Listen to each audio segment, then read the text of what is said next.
కూడా నాతో ఏమి ఇది లేకపోతే ఏ ప్రొడ్యూసర్ వచ్చి నాతో సినిమా చేయడు. మార్కెట్ లేదు, సినిమా చేయకూడదని అంటారు.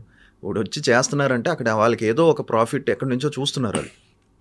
సో అందుకే ఏమైపోయిందంటే థియేటర్లో కన్వర్ట్ అవ్వట్లా. ఎప్పుడైతే థియేటర్లో కన్వర్ట్ అవ్వకపోతే జనాలు ఏమనుకుంటున్నారంటే థియేటర్లో ఆడలేదు కదా సినిమా అని. కానీ వాళ్ళకి తెలియని విషయం ఏంటంటే హిందీ ద్వారానో డిజిటల్ ద్వారానో వచ్చేస్తుంది వాళ్ళకి. వాళ్ళు సేఫ్ అయిపోతున్నారు. కానీ నాకు ప్లస్ అవ్వట్లా, ఆ సినిమా నాకు ప్లస్ అవ్వట్లా. శంబాలాకి వచ్చేసరికి శంబాలా సినిమా నాకు ఇంత మార్కెట్ ఉంటే దాని మించి ఇంత పెట్టి తీశారు ప్రొడ్యూసర్స్.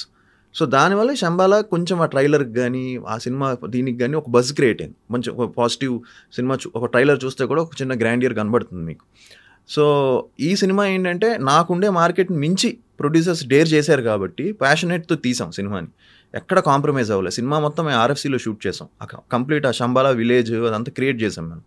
ఆర్ఎఫ్సీ, అమలాపురం, ఒరిజినల్ చాలా కొన్ని లొకేషన్స్కి వెళ్ళాం. అంతా కాంప్రమైజ్ అవ్వకుండా చేసాం. మేకింగ్ విషయంలో అసలు కాంప్రమైజ్ అవ్వలేదు. దానివల్ల Shambhala made some noise.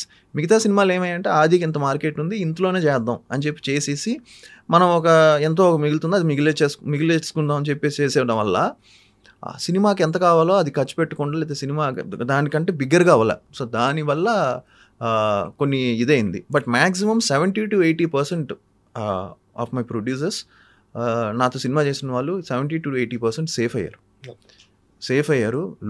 Loss అయినా కూడా బేర్ మినిమం లాసెస్తో బయటకు వెళ్ళారు తప్ప నా వల్ల 50 కోట్లు 60 కోట్లు పోయింది లేదు. ఎందుకంటే నా బడ్జెట్స్ వెరీ మినిమంలో చేసిన బడ్జెట్సే. సో కొన్ని సినిమాలు పోతే 50 కోట్లు 60 కోట్లు 40 కోట్లు మనం చూస్తూ ఉంటాం. చాలా పెద్ద సినిమాలు చాలా పోతుంటాయి ప్రొడ్యూసర్స్కి, బయ్యర్స్కి కానీ. సో నా సినిమాలు చూస్తే మీరు